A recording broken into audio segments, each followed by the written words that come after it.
નમસ્કાર દર્શક મિત્રો, ઉજ્જવલ વડોદરા ન્યૂઝમાં આપનું હાર્દિક સ્વાગત કરવામાં આવે છે। વડોદરા નજીક નેશનલ હાઈવે નંબર 48 પર આવેલા સાવરિયા ઢાબા પાસેના એક ખુલ્લા ગેરેજમાં દરોડો પાડીને ગાંજાના 4 છોડનું વાવેતર કરી પાણી ખાતર આપી માવજત કરતા 3 શખ્સને કપુરાઈ પોલીસે ઝડપી પાડ્યા છે। પોલીસે 13.750 કિલો વજનના લીલા ગાંજાના છોડ તેમજ 3 મોબાઈલ ફોન મળી કુલ ₹7 લાખથી વધુનો મુદ્દામાલ જપ્ત કર્યો છે।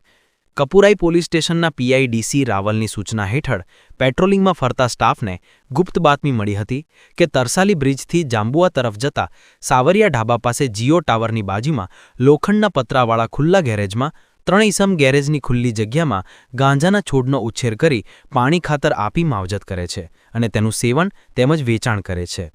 આ બાતમીના આધારે કપુરાઈ પોલીસે તુરંત રેડ પાડતા ગેરેજના કમ્પાઉન્ડના પૂર્વ અને દક્ષિણ દિશાના ત્રિકોણીય ખૂણામાં તારની જાળીની પશ્ચિમ બાજુએ લાઇનમાં વાવેલા 4 લીલા ગાંજાના છોડ મળી આવેલા હતા। આ છોડની ઊંચાઈ અને વિશિષ્ટ વાસને કારણે તે ગાંજાના છોડ હોવાનું સ્પષ્ટ થયું હતું। ઘટના સ્થળે હાજર 3 ઈસમો પાસે ગાંજાના છોડનું વાવેતર કરવા માટે કોઈ પરવાનગી કે પુરાવા માંગતા તેઓ કોઈ દસ્તાવેજ રજૂ કરી શક્યા નહોતા, જેથી પોલીસે એક સગીર સહિત 3 આરોપીને ઝડપી પાડ્યા હતા।